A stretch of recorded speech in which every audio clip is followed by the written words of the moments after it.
Hello everyone, welcome back to this channel. आज के इस वीडियो में अगेन मैं आपके साथ इंग्लिश के प्रैक्टिस वर्कशीट शेयर कर रही हूँ। अगर आपके बच्चे 6 से 7 साल की एज ग्रुप के हैं या अगर आपके बच्चे क्लास 1 या क्लास 2 में हैं तो आप इस तरह की प्रैक्टिस वर्कशीट बना के उन्हें घर पे ही होम स्कूलिंग करा सकते हैं, जिससे कि वो कॉन्सेप्ट को क्लियर समझ सकें। तो चलिए इस वीडियो को स्टार्ट करते हैं। वीडियो को पूरा एंड तक देखें। अगर आपको वीडियो हेल्पफुल लगता है तो प्लीज़ इस वीडियो को लाइक करें, चैनल को सब्सक्राइब करके फ्रेंड्स एंड फैमिलीज के साथ शेयर जरूर करें। So here is the first question. In each set there are words which are similar meaning except one, circle the odd one out. तो यहाँ पे मैंने बच्चों को ऑड वन आउट का कॉन्सेप्ट दिया है, जिसमें बोला गया कि यहाँ पे हर एक सेट में कुछ वर्ड्स हैं, 4 वर्ड्स दिए गए हैं हर एक सेट में, और बच्चे को ये बोला है कि हर एक सेट में जो वर्ड्स हैं उनके मीनिंग सेम है सिवाय एक वर्ड के। तो बच्चे को उन वर्ड्स को समझना है और उसे सर्कल करना है। जैसे पहला देखिए, यहाँ पे देखते हैं, यहाँ लिखा है स्मॉल, टाइनी, बिग, लिटिल। तो यहाँ पे देखिए स्मॉल, टाइनी और लिटिल, इन तीनों का मतलब सेम ही होता है, लेकिन बिग का मतलब बड़ा होता है। तो ये ऑड वन आउट है, यानी कि ये इन तीनों से मैच नहीं करता है, इन तीनों की मीनिंग से। सो बच्चे को इसे सर्कल करना है। सेम उसी तरह से नेक्स्ट है बाउल, डिश, पॉट, टेबल। तो बाउल, डिश और पॉट, इन तीनों का मतलब एक ही होता है, लेकिन टेबल एक डिफरेंट वर्ड है जिसका मतलब भी अलग होता है। तो बच्चे को इसे सर्कल करना है। उसी तरह से hard, weak, strong, tough. Hard, strong और टफ का मतलब एक होता है, लेकिन वीक का मतलब डिफरेंट है, और इसीलिए इसे बच्चे को सर्कल करना है। नेक्स्ट है light, dull, bright, shiny. So light, bright और शाइनी का मतलब एक ही है, इसे हमें लिखने का तरीका अलग है, लेकिन जो डल है इसका मीनिंग भी अलग है और इसको बोलते भी हम डल हैं, जो कि इन तीनों के मीनिंग से मैच नहीं करता है। तो बच्चे को इसे सर्कल करना है। उसी तरह से है beautiful, nice, bad, pretty. So bad is a different odd one out. उसी तरह से clean, fresh, tidy, dirty. So clean, fresh, tidy का एक ही मतलब होता है, लेकिन डर्टी ऑड वन आउट है। उसी तरह से नेक्स्ट है राइट, करेक्ट, रॉन्ग, ट्रू। सो अगर कोई चीज़ सही होती है तो हम उसे राइट भी कहते हैं, करेक्ट भी कहते हैं और ट्रू भी कहते हैं, लेकिन रॉन्ग डिफरेंट मीनिंग हो गया, डिफरेंट वर्ड हो गया, तो बच्चे को इसे सर्कल करना। इस तरह की वर्कशीट बच्चों को आप देते हुए कई सारे सिमिलर वर्ड्स, यानी कि कोई भी वर्ड जिनके मीनिंग सिमिलर होते हैं, इस तरह से आप बच्चों को ईजिली समझा सकते हैं। कुछ वर्ड्स होते हैं जिनको हम अलग अलग वे में कहते हैं, लेकिन उनके जो मीनिंग होते हैं वो सिमिलर होते हैं। तो इस तरह से आप एक्टिविटी देके बच्चों को ईजिली समझा सकते हैं, और इस तरह की एक्टिविटी बच्चों को क्लास 1 और क्लास 2 में इंट्रोड्यूस की जाती है। तो ईजिली आप बच्चों को इस तरह से घर पे प्रैक्टिस करवा सकते हैं। Here is the next question. Fill in the blanks with adjectives that are opposite in the meanings to the adjective that are colored. यहाँ पे आप देख सकते हैं मैंने कुछ सेंटेंसेस लिखे हैं, जिन हर सेंटेंस में कुछ कलर्ड वर्ड हैं। इन कलर्ड वर्ड को बच्चे को इन एडजेक्टिव्स को बच्चे को चेंज करके उनके ऑपोजिट मीनिंग दिए गए ब्लैंक्स में लिखना है और इस वर्कशीट को कंप्लीट करना है। सो इस वर्कशीट को देने से पहले आप बच्चों को ज़रूर पहले ये बताएं कि एडजेक्टिव होता क्या है। अगर आपने बच्चों को अभी तक इंट्रोड्यूस नहीं किया है कि एडजेक्टिव या डिस्क्राइबिंग वर्ड क्या होता है, तो इससे रिलेटेड ऑलरेडी मैंने एक डिटेल में वीडियो अपलोड किया है, जिसमें मैंने आपके साथ कई सारी प्रैक्टिस वर्कशीट भी शेयर की है। अगर आपने नहीं देखा है तो आपको डिस्क्रिप्शन में उसका लिंक मिल जाएगा, आप वहाँ से चेकआउट कर सकते हैं। तो जैसे जो पहला सेंटेंस है वो है the mouse is small but the elephant is dash. यहाँ पे बोला गया है कि इस सेंटेंस में कौन सा एडजेक्टिव है, स्मॉल। स्मॉल एडजेक्टिव है क्योंकि ये माउस को डिस्क्राइब कर रहा है, द माउस इज स्मॉल। अब यहाँ पे बोला गया इस कलर्ड वर्ड को बच्चे को इस वर्ड का ऑपोजिट वर्ड यहाँ पे दिए गए स्पेस में लिखना है और इस सेंटेंस को कंप्लीट करना है। जैसे the mouse is small but the elephant is, small का ऑपोजिट क्या हो गया, बिग। तो यहाँ पे बिग भी एडजेक्टिव है क्योंकि ये एलिफेंट को डिस्क्राइब कर रहा है और ये स्मॉल का ऑपोजिट है। तो इस तरह से बच्चे को समझना है और ऑपोजिट मीनिंग लिखते हुए वर्कशीट को कंप्लीट करना है। उसी तरह से नेक्स्ट सेंटेंस देखते हैं। Mister Roy is strong but missus Roy is weak. Strong का ऑपोजिट क्या हो गया, weak. Same way Reena is short but Tina is tall. Short का ऑपोजिट क्या हो गया, टॉल। उसी तरह से नेक्स्ट है दीज सम्स आर ईजी। तो ईजी एडजेक्टिव यानी डिस्क्राइबिंग वर्ड हो गया, but those ones are, easy का ऑपोजिट क्या हो जाएगा, हार्ड। तो इस तरह से ये सेंटेंस कंप्लीट होगा। सेम उसी तरीके से the butterfly is beautiful but the cockroach is, beautiful का ऑपोजिट क्या हो जाएगा, अगली। तो यहाँ पे लिखना है अगली। Next Sita is thin but Simran is, thin का ऑपोजिट क्या हो जाएगा, फैट। तो यहाँ पे लिखना है Sita is thin but Simran is fat. Next hair is black but the tooth is, अब ब्लैक का ऑपोजिट क्या हो गया, वाइट। सो इस तरह से ये सेंटेंस कंप्लीट होता है, hair is black but the tooth is white. Next tea is hot but juice is cold. So इस तरह की एक्टिविटी देके आप बच्चों को और अच्छे से डिस्क्राइबिंग वर्ड्स की प्रैक्टिस करवा सकते हैं। साथ ही यहाँ पे क्योंकि ऑपोजिट वर्ड्स बच्चे लिख रहे हैं तो इससे बच्चों की ऑपोजिट वर्ड्स की भी प्रैक्टिस होगी। तो इस तरह की एक्टिविटी देते हुए भी बच्चों को आप घर पे प्रैक्टिस करवा सकते हैं। Here is the next question, write 3 things names that start with the given letter. यहाँ पे आप देख सकते हैं कि कुछ लेटर्स लिखे गए हैं, तो बच्चों को इन अल्फाबेट से स्टार्ट होने वाले कोई 3 वर्ड्स को बच्चे को लिखना है और इस वर्कशीट को कंप्लीट करना है।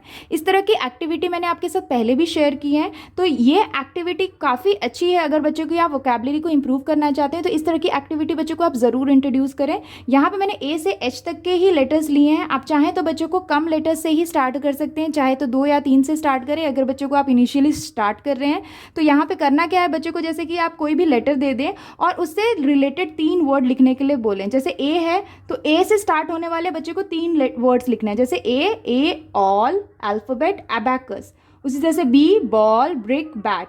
इस तरह की एक्टिविटी देने से बच्चे कई न्यू वर्ड्स को सीखते हैं, उनकी स्पेलिंग्स को लर्न करते हैं, तो इससे उनकी वोकैबुलरी काफ़ी अच्छी इंप्रूव होती है। तो आई वुड हाईली रिकमेंड कि इस तरह की एक्टिविटी आप बच्चों की डेली प्रैक्टिस में ज़रूर इंक्लूड करें। Here is the next question, fill in the blanks with a vowel to complete each word. यहाँ पे आप देख सकते हैं मैंने कुछ वर्ड्स दिए हैं जिसमें हर वर्ड्स में वावल्स के लिए स्पेस दिया गया है। बच्चों को यहाँ पे क्या करना है, हर वर्ड को देखना है और उसमें करेक्ट वावल, या जैसे कि वावल 5 होते हैं, ये बच्चों को ऑलरेडी पता होता है, ए ई आई ओ यू। तो इन 5 वावल में से कौन सा वावल बच्चे इस ब्लैंक्स में फिल करेंगे जिससे कि ये करेक्ट मीनिंगफुल वर्ड फॉर्म हो।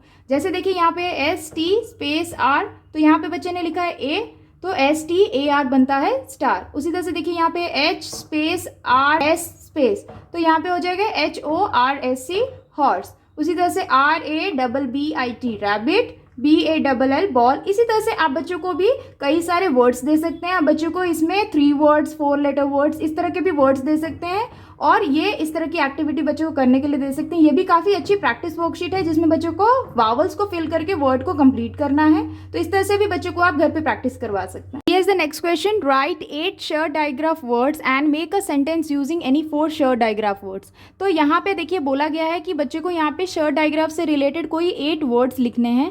इस तरह की एक्टिविटी मैंने आपके साथ ऑलरेडी शेयर की है पहले भी, तो आप इस तरह की एक्टिविटी बच्चों को ज़रूर दें उनकी प्रैक्टिस में। अगर आपने बच्चों को ऑलरेडी डायग्राफ्स इंट्रोड्यूस कर दिए हैं तो आप इस तरह की एक्टिविटी बच्चों को दे सकते हैं। तो यहाँ पे मैंने शॉर्ट डायग्राफ के वर्ड्स दिए हैं जो बच्चों को लिखना है। जैसे बच्चे ने लिखा है shop, sheep, ship, shoot, shell, shark, shot, shift. इसी तरह से बच्चों को आप चाहें तो कोई और डायग्राफ जैसे चर्ट डायग्राफ या 4 डायग्राफ या 3rd डायग्राफ, इस तरह के डायग्राफ के वर्ड्स लिखने के लिए दे सकते हैं जिससे कि उनकी प्रैक्टिस बनी रहे, अलग अलग डायग्राफ से रिलेटेड बच्चे को वर्ड्स याद रहें। एक और बच्चे जब इसे लिख लें तो बच्चों को यहाँ पे बोला गया है कि किन्हीं 4 डायग्राफ यानी शर्ट डायग्राफ के वर्ड से बच्चे को सेंटेंस बनाना है।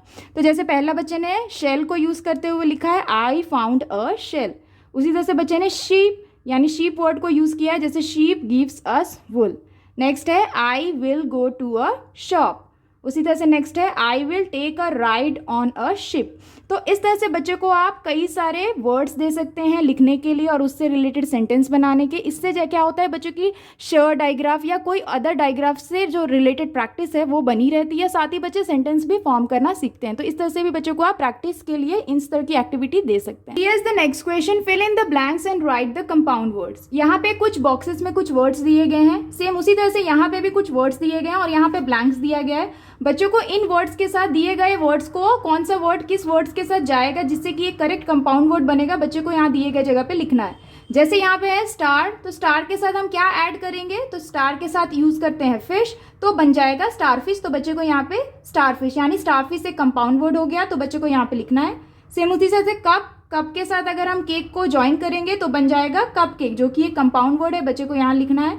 उसी तरह से bookmark, bookmark, snowflake, snowflake, haircut, haircut, rainbow, rainbow, toothbrush, toothbrush, notebook, notebook, tea leaves, tea leaves. तो इस तरह की एक्टिविटी भी आप बच्चों को दे सकते हैं जिससे कि बच्चों को आप कई सारे कंपाउंड वर्ड को इंट्रोड्यूस कर सकते हैं। इस तरह की एक्टिविटी ही बच्चों को क्लास 1 या क्लास 2 में बच्चों को स्कूल में करवाई जाती है। तो इस तरह से बच्चों को आप घर पे इस तरह की एक्टिविटी देते हुए बच्चों को कंपाउंड वर्ड की प्रैक्टिस इजिली करवा सकते हैं। Here is the next question, how many words you can make. तो यहाँ पे बच्चे को एक वर्ड दिया गया है जैसे क्रिसमस, और यहाँ पे बच्चों को स्पेस दिया गया है। इस तरह की एक्टिविटी भी मैंने आपके साथ पहले भी शेयर की है। तो ये भी एक्टिविटी बच्चों की वोकैबुलरी और थिंकिंग पावर को इंप्रूव करने के लिए काफ़ी हेल्पफुल है। यहाँ पे बोला गया बच्चों को एक ये वर्ड दे दिया गया, इसी तरह से आप कई और वर्ड्स दे सकते हैं। जैसे यहाँ पे मैंने लिखा है क्रिसमस। अब यहाँ पे बच्चों को बोला गया कि इस वर्ड से बच्चों को इतने ही लेटर्स को यूज़ करते हुए कई सारे जो वर्ड्स हैं वो बनाने हैं। जैसे क्रिसमस के अंदर जितने भी वर्ड्स यूज़ हुए हैं उन्हीं वर्ड्स को यूज़ करके बच्चे को एक न्यू वर्ड्स को फॉर्म करना है। जैसे MAT, इसमें M भी है, A भी है और T भी है, तो MAT हो जाएगा मैट। तो ये एक मीनिंगफुल वर्ड हो गया। उसी तरह से sat, match, chat, rat, hair, cat, hat, as.